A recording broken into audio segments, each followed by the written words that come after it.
For the third time, the Illinois Supreme Court has thrown out a law that would limit malpractice awards to people who sue their doctors. The state's top court said that a Blagojevich-era statute that limits amounts that juries could award for pain and suffering is unconstitutional.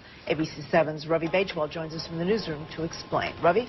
Well, Linda, in this case, it is the Illinois Constitution that we're talking about, but the principle that the justices invoked was something that applies right across this land. That's the separation of powers.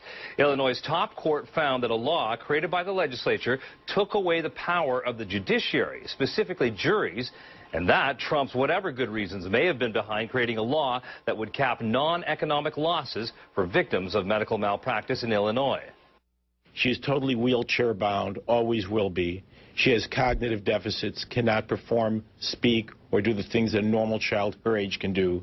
She is fed through a G-tube. She cannot even take food orally. That's the way she will live the rest of her life.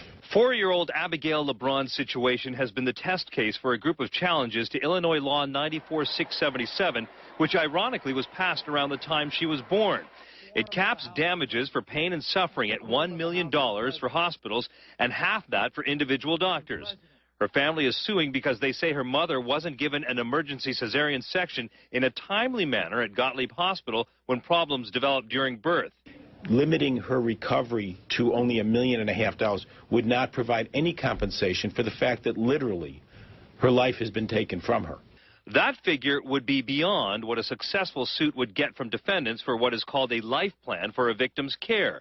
But the Illinois Trial Lawyers Association says today's ruling won't stop insurance and healthcare companies from lobbying for new restrictions. Pete Flowers says what is needed to lower medical malpractice costs is insurance reform. Frankly, the insurance reform allows the premiums to potentially be affected by more companies coming in, driving down the price, like we do on every other resource in this country. It's competition. But Dr. Louis Blumenthal disagrees. The obstetrician-gynecologist was at the forefront of efforts to keep members of his specialty in Illinois after several reports said in the middle part of the last decade, doctors were fleeing Illinois due to malpractice insurance premiums that were well into the six figures. If there are no physicians practicing medicine, our system is going to be in disarray, and physicians are worried that they're going to be practicing in a hostile environment. He says after the 2005 caps were put in place, the shortage of specialists eased off. But those who are applauding today's ruling say what is at stake really has to be fixed at a higher level. There is no doubt that the mega-billion-dollar healthcare industry is closely tied to the hip of the mega-billion-dollar insurance industry. And late this afternoon, those industries are reacting. Gottlieb Hospital saying it's disappointed in today's ruling and that the, quote, current tort system is resulting in an inequitable distribution of health care resources. Now, the Illinois Hospital Association is saying that this decision will, quote, renew the malpractice lawsuit crisis. And Alan and Linda, we should point out that Abigail Lebron's case has not been decided by any jury just yet.